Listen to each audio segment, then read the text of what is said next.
Harus tetap on fire. Amin ya. Harus tetap bersukacita di dalam Tuhan apapun yang menjadi keadaan kita hari-hari ini ya. Sebab Tuhan dahsyat, sebab Tuhan luar biasa. Buka kitabnya saudara di kitab Matius 8 ayat 28. Pagi hari ini kita akan belajar peperangan ya. Kita akan menghadapi situasi-situasi ke depannya. Makanya pagi hari ini kita belajar bagaimana berperang dengan benar. Oke? Tema kita hari ini adalah hempaskan ke arah Goliat. Nah, apa yang kita hempaskan ke arah Goliat? Buka dulu kitabnya di kitab 8. Ya, Matius 8 ayat 28. Sudah? Dengan firman Tuhannya sudah? Ayo kita baca sama-sama. Setibanya dia di seberang, yaitu di daerah orang Gadara, datanglah dari pekuburan 2 orang yang kerasukan setan menemui Yesus. Mereka sangat berbahaya sehingga tidak ada seorang pun yang berani melalui jalan itu. Dan mereka itu pun berteriak katanya, apa urusanmu dengan kami, hai anak Allah? Adakah engkau kemari untuk menyiksa kami sebelum waktunya? Perhatikan ini. Mereka kerasukan setan. Orang-orang yang kerasukan setan tidak melulu harus kesurupan, enggak. Kerasukan setan itu enggak melulu harus seperti kesurupan gitu, enggak. Sewaktu kita marah, lihat ya, kerasukan setan, 2 orang kerasukan setan menemui Yesus dan mereka sangat berbahaya. Harusnya orang tuh kalau ketemu sama Yesus, penuh damai sejahtera, toh? Tapi ini apa? Orang ini dengan penuh kemarahan. Jadi perhatikan saudara, sewaktu kita marah dengan Tuhan, sewaktu kita kecewa dengan Tuhan, di dalam diri kita ada setan di situ. Ini benar loh. Saya kasih tahu benar. Sewaktu kita marah dengan Tuhan, kecewa dengan Tuhan, di dalam diri kita ada setan. Karena seharusnya datang kepada Tuhan itu harus dipenuhi dengan damai sejahtera, sukacita. Jadi orang-orang kerasukan setan itu bukan karena kesurupan, bukan karena kemasukan roh jahat lainnya, tetapi karena tidak ada hubungan dengan Tuhan. Apa urusanmu dengan kami, hai anak Allah? Ini penuh dengan kemarahan. Apa urusanmu dengan kami, hai anak Allah? Setan itu tahu siapa Tuhan. Setan tahu siapa Yesus. Setan tahu siapa Roh Kudus. Setan pun tahu siapa kita. Jadi perhatikan baik-baik. Sewaktu kita kecewa dengan Tuhan, kita marah dengan Tuhan, di dalam diri kita ada setan. Ini benar. Karena seharusnya datang kepada Tuhan itu penuh dengan sukacita. Ada pengharapan, ada kekuatan. Ya. Adakah engkau kemari untuk menyiksa kami sebelum waktunya? 2 hal. Orang-orang yang kerasukan setan adalah penuh dengan kemarahan. Yang kedua, dia tidak tahan di hadapan Tuhan. Nah, kita seperti apa kalau berhadapan dengan Tuhan? Apakah kita penuh kemarahan ataukah kita tidak tahan dengan hadirat Tuhan? Jadi gampang buat melihatnya. Diri kita itu dipenuhi dengan Roh Kudus atau tidak? Karena orang-orang yang berhadapan dengan Tuhan adalah orang-orang yang mau dipenuhi dengan Roh Kudus. Dia akan penuh dengan damai sejahtera. Dia akan penuh dengan sukacita. Sekalipun beban persoalannya besar, dia tetap datang dengan penuh sukacita. Jadi kalau sebaliknya, dirimu penuh dengan kemarahan, dirimu penuh dengan kejengkelan, pengennya marah-marah terus, kecewa dengan Tuhan, Anda kerasukan setan. Nah, adakah engkau kemari untuk menyiksa kami sebelum waktunya? Iblis tahu betul. Hadirat Tuhan itu membawa penyiksaan buat iblis. Jadi waktu kita datang kepada Tuhan, sekali lagi, iblis tidak takut terhadap orang-orang yang baca firman Tuhan. Tidak takut. Iblis tidak takut ada orang berdoa. Enggak sama sekali. Tapi apa yang membuat iblis takut terhadap seseorang? Yaitu waktu dirinya kepenuhan Roh Kudus. Dia percaya Tuhan. Dia melakukan firman Tuhan.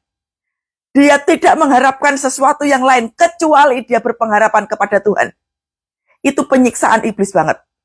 Makanya kenapa waktu kita berdoa, kok tekanannya makin besar ya? Betul. Karena waktu kita berdoa, itu menyiksa iblis. Waktu kita berdoa, itu menghancurkan kerajaan iblis. Makanya iblis memberikan serangan balik. Anda tidak usah kaget kalau diserang habis-habisan sama iblis waktu Anda berdoa, berpuasa, dalam kondisi sudah bertobat. Karena iblis tidak suka pertobatan. Jadi, lihat diri kita sekarang ini. Jangan langsung kecewa sama Tuhan. Orang kalau kecewa sama Tuhan, sudah saya katakan, Anda kerasukan setan kalau kecewa dengan Tuhan. Karena seharusnya orang-orang yang datang kepada Tuhan adalah orang-orang yang on fire. Orang-orang yang berkemenangan. Orang-orang yang tahu Tuhan kita. Di sini dikatakan apa? Dengan penuh kemarahan dua orang ini. Namanya aja juga kerasukan setan. Orang-orang yang kerasukan setan nggak suka ada Tuhannya. Jadi kalau kita nggak suka dengan Tuhan, kita nggak suka doa, pujian, penyembahan, baca firman Tuhan, ada setan dalam dirimu. Seringkali kita nggak sadar, toh, karena pikiran kita, konsep kita kalau kerasukan setan selalu berbentuk kesurupan. No, nggak kayak gitu. Sewaktu kita malas doa, malas pujian penyembahan, firman Tuhan baru baca ngantuk, firman Tuhan baru baca rasanya malas, Anda kerasukan setan. Artinya apa? Hidup kita dikuasai oleh iblis. Badan kita, tubuh kita diseret oleh kemalasan. Badan kita diseret oleh ketidakberdayaan. Karena kita nggak kepenuhan Roh Kudus. Tadi saya sudah katakan bahwa iblis takut kepada orang-orang yang kepenuhan Roh Kudus. Karena orang-orang yang berkepenuhan Roh Kudus adalah orang-orang yang melakukan firman Tuhan. Dia setia mengasihi Tuhan. Dia habis-habisan cinta mati-matian untuk Tuhan. Ini menghancurkan kerajaan iblis. Jadi iblis itu tahu, saudara. Tahu siapa betul siapa Allah kita, Tuhan kita, diri kita iblis tahu. Itulah kenapa saya selalu bilang jangan doa merengek, jangan doa minta-minta. Karena sekalinya iblis tahu, gampang buat memasukkan dirinya kepada tubuh orang itu. Bikin aja malas, bikin aja marah, bikin aja kecewa dengan Tuhan. Itu hasilnya. Jadi kalau kita sudah nggak pengen berdoa, udah malas menuduh Tuhan, dirimu dikuasai oleh iblis. Berikutnya, tidak jauh dari mereka itu sejumlah besar babi sedang mencari makan. Maka setan-setan itu meminta kepadanya, katanya, jika engkau mengusir kami, suruhlah kami pindah ke dalam kawanan babi itu. Lihat, kuasa darah Yesus yang menyebabkan iblis itu keluar. Makanya kalau doa, kalau kita tidak memiliki kuasa darah Yesus, tidak mempan doa kita. Makanya saya bilang kan berkali-kali, doa itu jangan cuma minta, Tuhan, Tuhan, Tuhan. Iblis lawanmu. Setan lawanmu. Apalagi dikit-dikit minta janji, dikit-dikit minta mujizat. Kalah nih orang kayak gini. Dikasih iblis stres, dikasih iblis gak bisa tidur, dikasih iblis takut terus. Karena apa? Iblisnya tahu kelemahan orang ini. Takut, tukang stres, marah-marah, dipepet habis sama iblis. Iblis takut sama Tuhan. Iblis takut sama Yesus. Lihat di ayat yang ke-31. Jika engkau mengusir kami. Iblisnya diusir. Lah bagaimana cara kita mengusir? Kalau doa kita, Tuhan tolong, Tuhan ini gimana? Tuhan mujizat. Engkau nggak ngusir iblis, yang kau butuhkan makanan terus. Nggak akan terusir iblisnya. Iblisnya cuma tertawa. Yailah yang dibutuhkan orang ini cuma makanan, minuman, pakaian. Yang dibutuhkan iblis dalam diri kita adalah nyawa kita. Bandingkan. Kita hanya butuh makan, iblis itu nyawa butuh kita. Apa rak jomplang? Perbandingannya. Masih mau doa umum kayak gitu? Masih mau dengan khotbah yang ringan-ringan, yang enak-enak didengar kuping? Melek mata, saudara. Melek. Lawan kita, iblis. Dia tidak hanya menghancurkan diri kita, tidak hanya menghancurkan nyawa kita. Dia menghancurkan kesehatan kita, menghancurkan keluarga, keuangan kita, masa depan kita, anak-anak kita, semua dia akan hancurkan. Kalau kualitas doanya hanya cuma minta gini, pantas kalah. Tuhan katakan apa? Iblis katakan apa? Iblis sudah tahu kalau ada Yesus pasti aku diusir. Makanya kalimatnya apa? Jikalau engkau mengusir kami. Artinya iblis tahu bahwa kalau ada Yesus berarti hadiratnya iblis itu tidak dikenang sama Tuhan. Saya sudah ngajarin kan di dalam VT saya. Kalau doa, ubah dulu atmosfernya. Atmosfer apa? Waktu engkau ketakutan, waktu engkau mengalami kesulitan, waktu engkau rasanya nggak berdaya, ubah dulu itu atmosfer. Dengan apa? Pujian penyembahan. Dengan pujian penyembahan. Ubah dulu. Jawaban doa itu urusan belakangan. Mujizat urusan belakangan. Ubah dulu. Saya beberapa waktu ini, saudara, saya benar-benar dibuat Tuhan on fire-nya dahsyat banget. Saya nemu lagu, ya, kayak kemarin yang saya posting itu lagu dahsyat banget. Nanti Anda bisa dengar di Symphony Worship yang album terbaru. Ya, saya lagi nggak promosi ya, tapi ini lagu powerful banget. Satu album itu powerful banget. Anda nanti dengarkan itu. Symphony Worship album yang terakhir. Itu adalah lagu tentang peperangan. Itu lagu tentang peperangan. Pagi itu Tuhan suruh saya untuk mendengarkan yang judulnya Haleluya. Itu saya dengarkan berkali-kali sebenarnya. Tapi baru ngeh waktu Tuhan katakan apa? Dengarkan liriknya, Kathy. Waktu saya dengarkan liriknya semua gitu ya. Karena kan itu kan tiap hari saya nyanyiin. Cuma saya itu nggak ngeh dengan liriknya gitu ya. Tapi pagi hari itu, betul-betul waktu Tuhan katakan, lihat liriknya.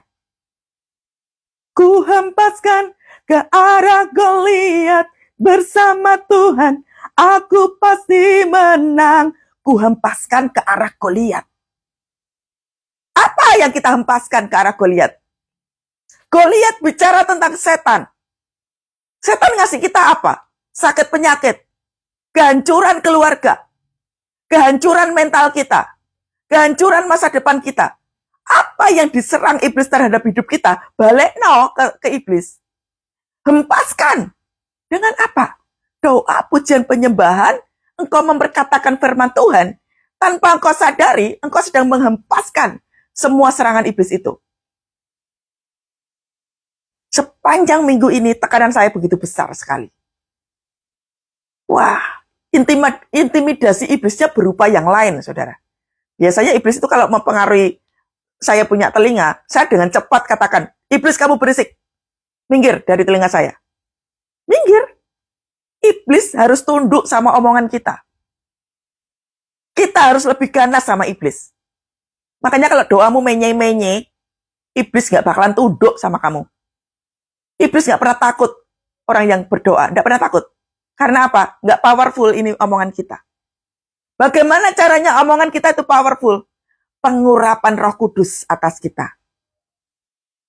Dan jikalau Roh Kudus berkuasa atasmu, kita diberi kuasa untuk menginjak kalajengking, memindahkan gunung. Makanya waktu diproses sama Tuhan, ikuti. Waktu kita mengalami tekanan, kok ditipu sama orang, engkau disuruh mengampuni, engkau disuruh mendoakan, lakukan. Karena justru di dalam tekanan, waktu kita berada di gunung, waktu kita dalam lembah, pengurapan Tuhan turun, doamu powerful pasti. Kalau lagi diproses, jangan cepat-cepat lari. Cepat Tuhan, nggak tahan Tuhan dengan tekanan, nggak tahan. Pikiranmu cuma makan, minum, pakaian. Iblis lagi butuh nyawamu. Permintaan kita receh. Bang, itu kenapa? Saya tuh kalau khotbah kayak begitu. Karena kau harus lihat, iblis di hadapanmu. Makan, minum, pakaian, ada semua. Percayakah saudara bahwa dia adalah Allah yang menyediakan? Kalau dia Allah yang menyediakan, kenapa yang kita doakan itu justru penyediaan? Sudah pasti ada.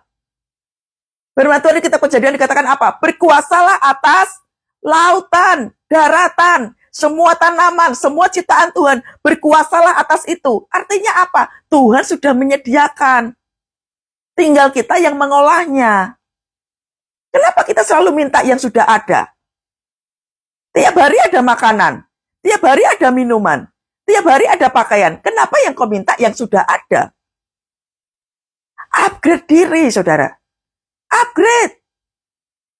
Jangan hanya sekedar pikirannya adalah kebutuhan hidup. Engkau tidak mengerti apa yang ada di sini. Suka bilang bahwa Tuhan nggak tuntun. Apanya yang nggak tuntun? Semua ada di sini. Makanya kalau malas firman Tuhan, baca firman Tuhannya malas, engkau nggak ngerti tuntunannya kemana. Tuhan mengajarkan kepada kita bagaimana caranya kita jeli, bagaimana caranya kita peka mendengar suara Tuhan. Itulah kenapa pentingnya mengubah atmosfer waktu kita doa. Supaya apa? Kuping kita ini nggak mendengar suara kita sendiri dan tidak mendengar suara iblis. Yang kita dengar adalah suara Tuhan. Nah, waktu saya disuruh Tuhan untuk mendengarkan lagu Haleluya itu, saya cari liriknya gitu ya, saya baca ulang gitu. Dan itu dahsyat banget. Haleluya, dia berperang gantikanku. Dia berperang gantikanku. Anda dan saya lagi dibawa Tuhan dalam musim peperangan. Adakah prajurit-prajurit yang berperang, yang dipikirin cuma makanan, ada tembak musuh. Yang dipikirin apa? Strategi menghancurkan iblis. Lihat orang perang. Kalau orang perang yang dipikirin cuma nanti makan apa ya? Nanti, aduh gimana utangku ya? Ketembak bukan? Karena fokusnya apa? Kebutuhan hidup. Namanya orang perang, itu fokusnya adalah strategi. Menghadapi lawan, menghadapi serangan. Harus pakai senjatanya apa? Mesti ngerti. Ada doa, ada pujian penyembahan, ada baca firman Tuhan. Harus ngerti kapan pakainya ini. Kalau firman Tuhan kok nggak pernah baca? Pakai senjata apa, saudara? Untuk melawan iblis.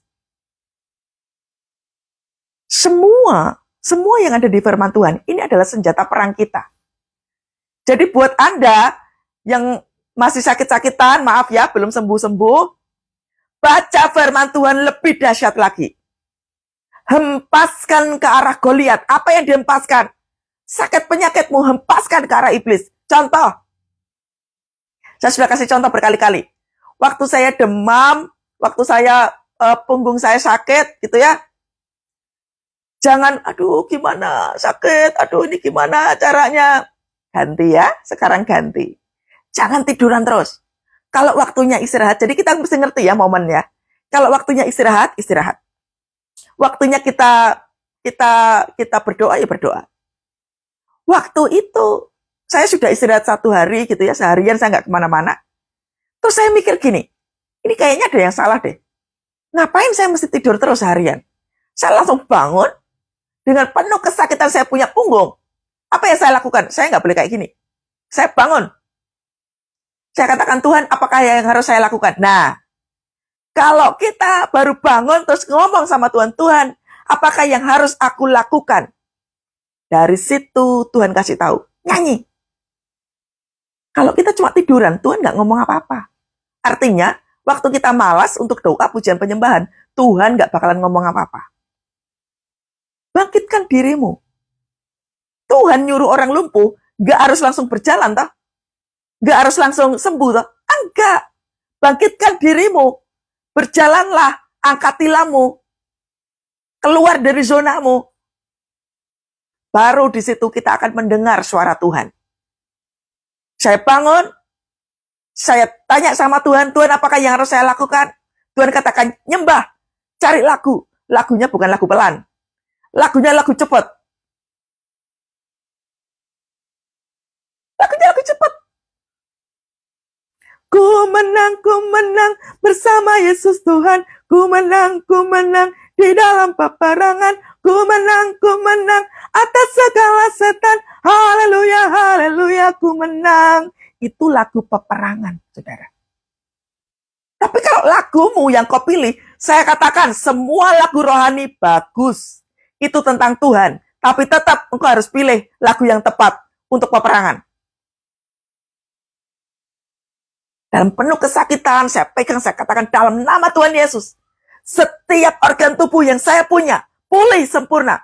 Dalam nama Tuhan Yesus, setiap jaringan otot, apapun, aku perintahkan, semuanya sempurna, kembali sempurna, di tempat yang sama, di mana Tuhan ciptakan saya, dalam nama Tuhan Yesus, kembali sempurna. Itu namanya menghempaskan serangan iblis. Hempaskan, arah Goliat. Bagaimana caranya kita powerful? Pengurapan Tuhan turun. Bagaimana caranya pengurapan Roh Kudus itu turun atas kita? Hubungan. Hubungan dibangun. Makanya saya sering kali katakan bahwa kalau kita nggak ada hubungan dengan Tuhan, kalah.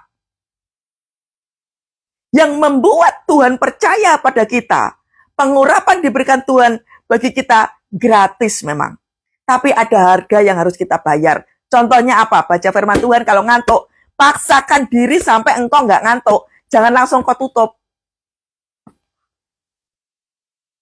Iblis di dekatmu bikin kau ngantuk, bikin kau capek, bikin kau nggak ngerti. Jangan langsung ditutup. Baca firman Tuhan itu minta sama Roh Kudus. Roh Kudus tolong aku untuk aku paham isi hatimu. Kalau aku nggak paham Tuhan, buat aku ngerti. Mungkin waktu engkau baca firman Tuhan nggak langsung ngerti. Tapi mungkin pada saat engkau dengarkan khotbah, engkau lagi jalan atau lagi kemana, tiba-tiba engkau diingatkan sama Tuhan. Oh ini yang kemarin aku nggak ngerti. Bayar harga. Jangan dikit-dikit doakan Bu, doakan Bu. Nggak punya pekerjaan doakan Bu. Nggak bisa makan doakan Bu. Engkau doa dewe. Doa males banget. Serius saudara. Anda dan saya harus serius dari hari ini. Karena iblis kalau menghancurkan kita nggak main-main.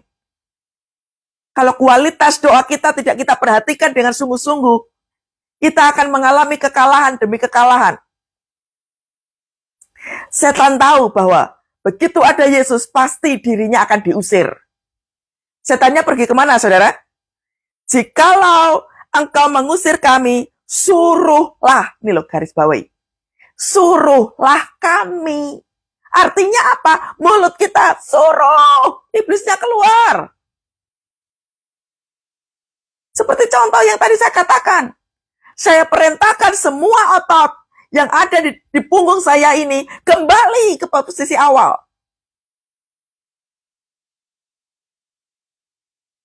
Suruh. Waktu iblis intimidasi dengan ketakutan. Di dalam nama Tuhan Yesus. Setiap roh ketakutan aku perintahkan kau keluar atas pikiran saya. Itu menyuruh namanya. Itu namanya menghempaskan ke arah Goliat. Daud waktu mengalahkan Goliat pakai apa saudara? Batu toh. Batunya piro? 1. Daud nggak ngos-ngosan kalau perang. Kenapa cuma 1 batu bisa langsung ngalahin Goliat? Hubungan dengan Tuhan. Dia bangun tiap-tiap hari. Yang kedua, Daud belajar untuk berada di tengah hutan. Dia lawannya tuh singa, buas, binatang-binatang buas.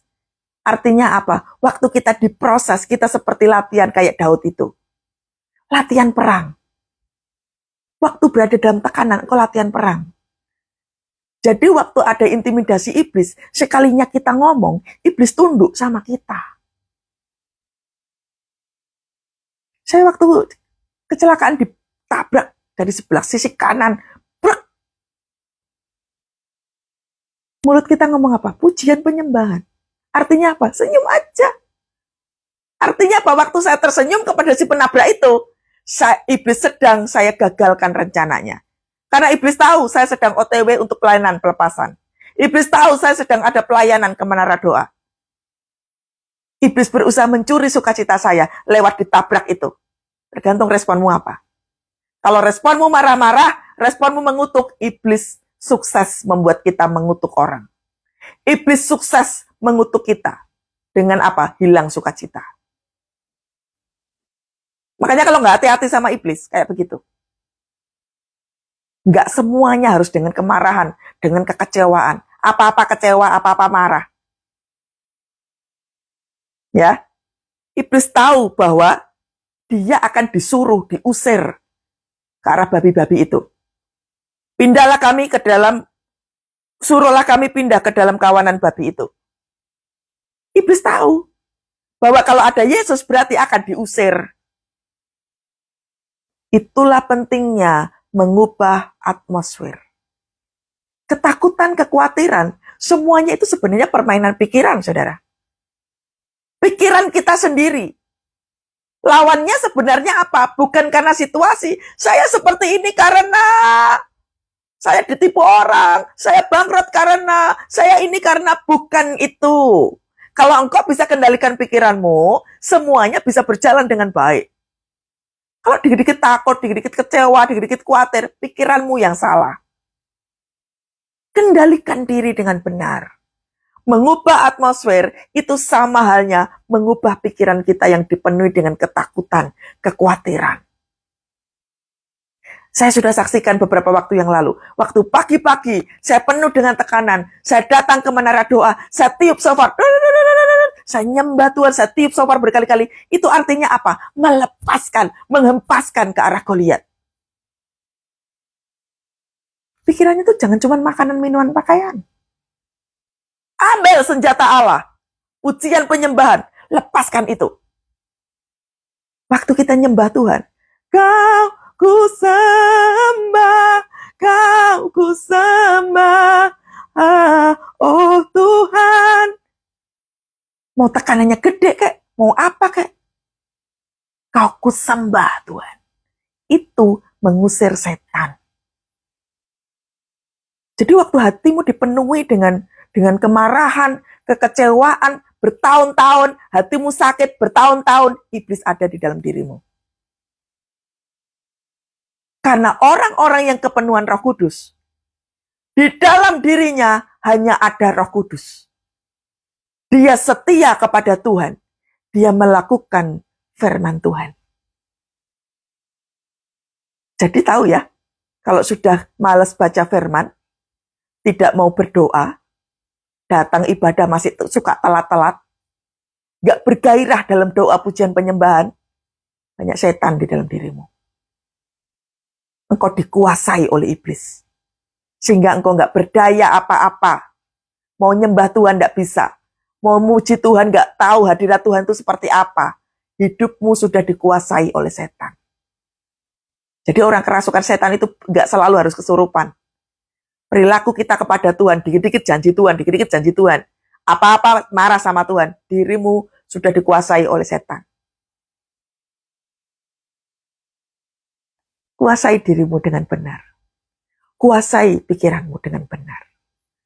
Waktu engkau mengeluarkan kutuk, waktu engkau ngutukin orang, ngutukin pasanganmu, ngutukin siapa saja, hidupmu dikuasai oleh setan. Itu namanya kerasukan setan. Makanya kalau sudah riuh ini pikiran, riuh telinga kita, usir. Usir. Kayak beberapa hari ini. Iblis mendekati hal yang sensitif dalam diri saya. Wah, kesenggol dikit saya bisa marah, saudara. Kesenggol dikit karena saya sedang lelah dan lain sebagainya itu. Iblis tahu banget. Caranya beda. Iblis itu bikin serangannya caranya beda. Puji Tuhannya saya begitu sensitif mendengar itu. Makanya yang saya lakukan apa? Muji nyembah Tuhan. Saya nggak doa apa-apa. Muji nyembah Tuhan. Ku hempaskan ke arah Goliat. Bersama dia ku pasti menang. Haleluya. Dia berperang gantikanku. Nanti dengerin lagu itu. Saya bisa lompat-lompat nyanyi lagu itu. Waktu saya nyanyi lagu itu, saya lompat-lompat. Timbul pikiran. Kakak saya, teman-teman saya. Wah, beberapa jemaat itu muncul di pikiran saya. Dan saya katakan, Tuhan, ada kemenangan buat orang-orang yang kau tunjukkan di dalam kepala saya. Ada kemenangan. Aku perkatakan, saya sebutin namanya. Ada kemenangan buat dia. Ada kemenangan. Ada kemenangan. Ada kemenangan. Saya nggak ngurusin diri saya. Karena saya tahu urusan saya sudah diurusin sama Tuhan. Bagian saya adalah, saya hempaskan itu pekerjaan iblis. Akhirnya Tuhan bebaskan saya dengan sendirinya. Saya mengalami pembebasan. Anda lihat toh, live saat teduh pagi hari tetap datang toh, tetap ada toh. Pernahkah saya bolong-bolong, ada nggak ada? Saya masih ingat betul, waktu saya pindah ya, dari rumah saya ke rumah yang baru ini, jaringan internetnya susah banget. Kalau dulu di awal-awal, mau saat teduh kadang ada, kadang enggak. Karena jaringan internetnya susah banget. Saya tahu betul itu pekerjaan iblis. Karena iblis tahu saya bakalan akan live saat teduh tiap pagi. Saya apply untuk pasang internet, gagal terus. Mau apply nggak bisa. Beberapa itu jaringan yang ada di dekat rumah kami itu tuh benar-benar sudah full kotaknya. Saya katakan, ini pekerjaan iblis. Apa yang saya lakukan? Doa keliling. Doa keliling, bawa minyak urapan. Doa. Tuhan lihat apa yang kita lakukan. Kalau kita cuma merengek, nggak ngerti serangan iblisnya apa. Langsung tajam penglihatannya. Oh, ini pekerjaan iblis ini. Doa keliling, cepat, doa keliling. Pak Saroh yang kuat. Nggak ada hujan, nggak ada angin. Ada orang telepon sama saya. Bu, kenapa kok nggak ada live beberapa hari ini? Oh ya, karena ada, ini katanya sudah nggak ada. Oh, nanti saya uruskan. Diurusin sama orang itu, dibayar pula. Waktu kita berperang, masuk dalam peperangan itu, Tuhan bantu kita. Dia berperang gantikanku. Dia berperang gantikanku. Bagian kita apa? Doa, pujian, penyembahan, baca firman Tuhan. Yang berperang itu Tuhan, saudara. Yang berperang itu Tuhan. Makanya, kalau masih malas-malas, masih doanya belum berubah, yang ikut live saat teduh, kalau Anda belum berubah, Anda belum praktek, berarti Anda nggak sungguh-sungguh saat teduh. Upgrade dirimu, lebih lagi. Kalau nggak, Anda kalah terus. Begitu udah dipasang, lancar. Amin ya. Berikutnya, Yesus berkata kepada mereka, pergilah. Kalimatnya sederhana. Satu kata, pergilah. Artinya apa, toh, saudara? Doa itu tuh jangan bertele-tele. Doa itu bukan basa-basi. Aku berdoa supaya aku disembuhkan. Aku berdoa karena aku lagi kehilangan pekerjaan. Aku berdoa karena keadaan keluargaku nggak berubah-berubah. Ada tujuannya. Supaya diberkati, supaya disembuhkan. Salah. Makanya kenapa kita suka stres kan? Doanya nggak dijawab. Karena tujuanmu datang kepada Tuhan hanya supaya engkau disembuhkan, engkau dipulihkan, engkau dapat duit, utangmu lunas. Pantas. Stresnya makin hari makin gede. Datang kepada Tuhan ada maunya. Datang kepada Tuhan karena hukum yang pertama. Kasihilah Tuhan Allahmu dengan segenap hatimu, dengan segenap jiwamu, dengan segenap akal budimu. Apa sih doa-doa? Buat apa sih doa-doa? Nggak pakai akal, nggak pakai pikiran. Nggak mengasihi dengan sungguh-sungguh. Utamakan Tuhan dalam segala hal. Tuhan katakan apa? Pergilah. Kata yang sederhana tapi powerful.